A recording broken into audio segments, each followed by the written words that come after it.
Kenya's pensions industry is now at around 1.2 trillion shillings in terms of assets. We have seen a lot of growth in the industry. And this is due to prudent management of the funds, good investments, and also a lot of reforms that we have been undertaking in the sector. In terms of coverage, we are now at 20% of the working population. This has increased from 12% some years back, so it has steadily been increasing.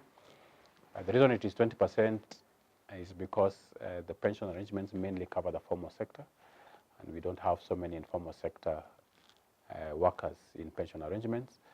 And as you know, the nature of our employment system has been moving from the formal to the informal sector. But we are still doing measures to bring on board this 80% into the pension system as well. If you compare with the developed economies, our rate may seem low. You're right, some of them are as high as 70, 80%. But again, you look at the structure of the labor market in those economies, most of the people are in the formal sector. And therefore, it's a lot easier to bring them onto coverage. And in fact, in some of the countries, they have mandatory systems. So if it's a mandatory system, then everybody is automatically covered. And so long as in the formal sector, it's very easy. But if you compare us with most African countries, actually we are way ahead. Most African countries, coverage is as low as 8%, 6%, 10%. A few have reached around 12%. So actually we have done quite well. We have also moved from the 12% to around 20%. But as you say, we need to bring on board people in the informal sector. And how we do this is, one, through sensitization and education about the ways that they can save for retirement. And two is through innovation, leveraging on technology, coming up with products which make it easy for people in the informal sector to save for retirement. Because the traditional pension product was tailored for formal sector and therefore is not appropriate for the informal sector.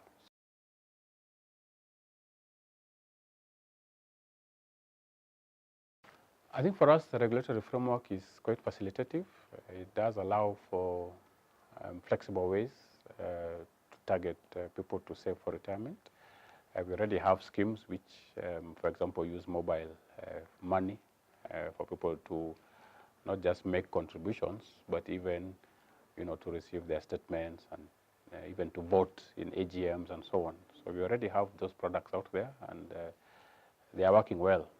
And I do know that we have a number of institutions that are moving towards launching products in that space, specifically targeting the informal sector. So I think on our side, the regulatory framework has not been a hindrance. I think it's more a matter of education and innovating, coming up with the products to target this space.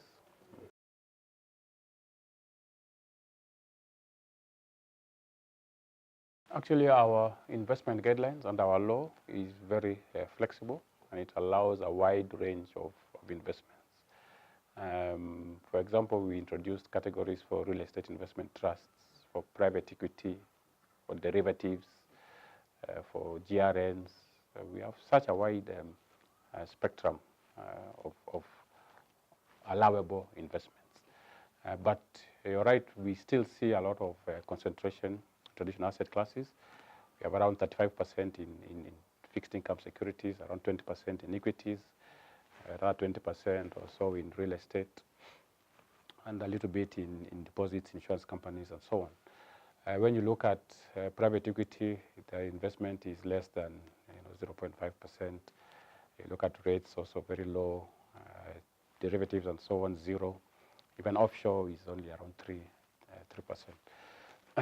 So it's not that the regulations don't allow it. The regulations do allow this diversification into alternative investments, but the take-up has been slow.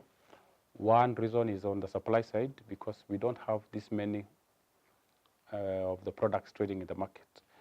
If you look at the derivatives, you are yet to see one coming to the market. The rates, only 2 have been launched, and 1 is actively trading. So there's not much scope for schemes to invest, even if they want to. The second reason is, of course, these are new products. And it takes time also for trustees and the market players to understand these products. But I think we are seeing more and more interest. For example, if you look at private equity, for long we were at 0, but now we have seen, quite some significant investment going into that space.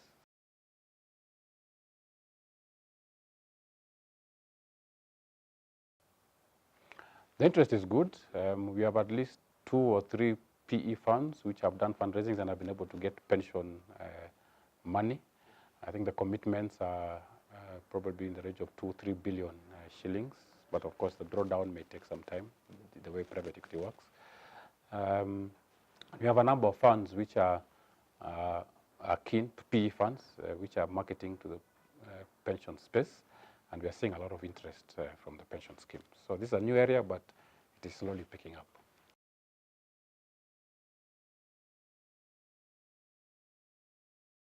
You raise a good point about unremitted contributions. It's a concern that we have.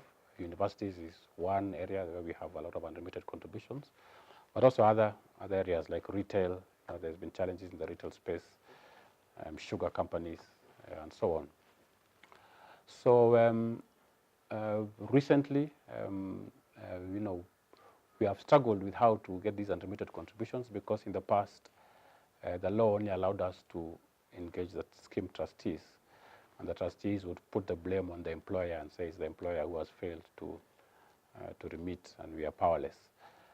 But from last year, in the Finance Act 2018, the law was amended to give us powers to go after now the employers who are the ones failing to remit the contributions. And since it came into effect, we have done so. We have contacted every single scheme which has an unremitted contribution, told them about the new provisions, told them about what measures we can take, and given them notice. And we have seen very good response. We have seen a lot of schemes that had unremitted contributions receiving the money and are now up to date. We have seen others submitting remedial action plans, which is provided for in the law. And others, we have been engaging with them on the way forward. In fact, I've had meetings with a lot of vice chancellors, a lot of CEOs of some of these funds, for us to see on how we can go forward. So I think the change in the law has helped us a lot, and we are now going to be able to really target the employers to address this issue of unremitted contributions.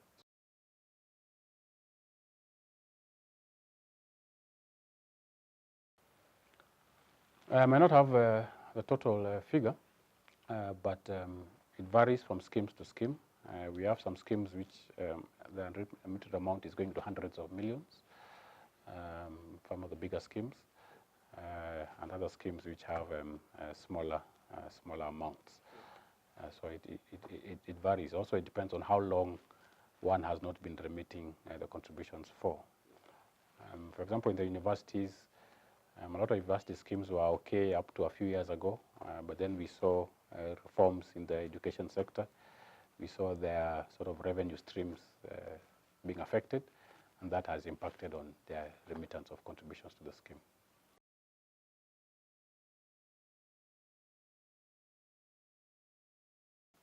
Yes, medical has been a big concern for us. Not only is it an issue of high bills when you retire, but there was also an issue of not being able to get medical cover, because some medical providers would refuse to take elderly persons. They would walk into a place, even though they are ready to pay for medical insurance, the provider would say, at your age, we're not going to take you, or it would be so expensive, it would be not feasible for them to take. So this was a concern. And that is why we came up with the post-retirement medical fund.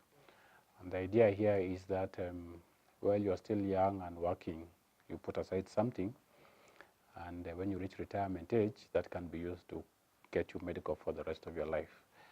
And the way it works is, because it's a group cover, it's a lot cheaper than somebody walking in alone trying to get cover. So you get it cheaper as a group, and they are ready to cover you because it's a group, it's not an individual, so the risk on them is spread. So this, we did the guidelines for this. The law was amended in 2016 and 2017. In 2018, we did guidelines, which were gazetted in October. Therefore, they are now in effect. So We have first started by doing sensitization. So we have been going around the country, sensitizing both employers and trustees about this new product which is there. We have seen a few employers take it up. We have also seen a few service providers, insurance companies, brokers, and so on, coming up with the products, which is very welcome. So we expect now going forward, we are going to see a lot of take-up on this. But really the first step is for us to go out there and let people know about it and how it works and what they need to do to put it in place.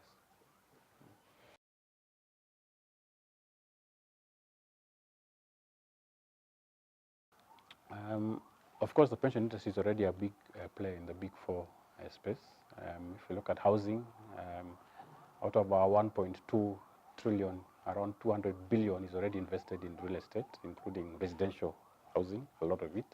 A lot of estates that you see around cities like Nairobi and Mombasa and Kisumu and so on have been developed by pension schemes. So we're already big players there. We also have investments in manufacturing, whether it is through the stock exchange or it's through private equity or it is through fixed income securities and so on. We are there. Medical, of course, I mentioned we have now done the post-retirement medical plan. So yes, we have already been supporting a big four agenda, but there's still a lot more opportunity that we can support. I think in housing, we have been supportive. We have been participating in the government initiatives. For example, we have the Kenya Mortgage Refinance Company, which is coming soon, which we are a part of the team working on that. There's another team working on issuance of perhaps a housing bond, and we are also participating in that. Because if a bond is issued to finance housing, pension schemes would want to invest in that. So we are very keen on that. We also recently proposed an amendment to our guidelines. Remember I said our guidelines are already very broad and flexible, but we did propose another amendment which would create a new asset class for PPPs in infrastructure and housing as well, so that we would want to have a separate asset class for that kind of investment. But that is not to say that pension schemes cannot invest in housing. They can, either directly or through the capital markets or whatever instruments, they can do it. But we are still requesting for an additional asset class specifically to PPPs.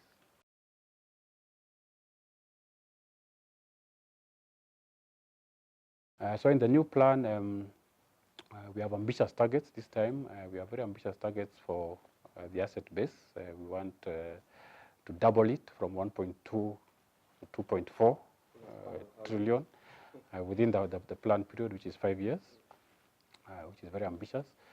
We want to increase coverage significantly as well. And of course, we actually have a pillar of the strategic plan, which is just on the informal sector, because we really want to focus on the informal sector. So we have identified a number of strategies, including, of course, leveraging on technology.